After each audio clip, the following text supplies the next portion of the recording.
L'Assemblée nationale devrait voter cette année un budget de 6 400 milliards de francs CFA pour le compte de la loi des finances initiale 2023. L'État du Sénégal espère recouvrer plus de 4 000 milliards de recettes internes et le reste devrait être cherché sur les marchés financiers. Une hausse significative qui n'est pas sans impact. Il y a quand même donc de fortes chances, si l'environnement économique international est favorable, qu'on puisse atteindre en tout cas ces projections. Nous sommes un pays déjà surendetté, qui dépasse les 70% du PIB d'endettement.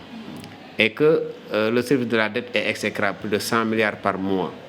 Donc si on s'enfonce dans une augmentation de budget qui gonfle artificiellement peut-être, ou avec un emprunt qui nous tue, il va de soi que même le déficit budgétaire va passer de 3% la norme à plus de 5%.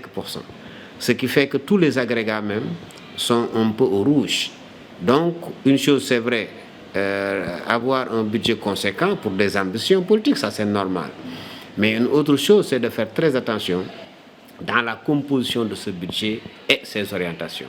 Ce budget 2023 est porté par une croissance du PIB projetée à 10,1% à la faveur du début d'exploitation des hydrocarbures à travers les projets Grande Tortue Arméine et Sangomar. Quand bien même ce sont des bénéfices de ces grandes entreprises-là, il faut aussi reconnaître que ces bénéfices sont expatriés et donc ce n'est pas une croissance inclusive pour faire quand même ou dire que l'économie du Sénégal est en marche. Pousser davantage le gouvernement à orienter son budget, ses projets d'investissement vers les secteurs à fort potentiel de croissance inclusive, notamment le secteur primaire, l'agriculture, l'élevage, la pêche, etc., où la plupart des Sénégalais s'activent là-bas. Ces projections sont possibles si l'État du Sénégal respecte son engagement d'exploitation du pétrole et du gaz, mais aussi que certains facteurs de risque exogènes ne touchent pas le pays.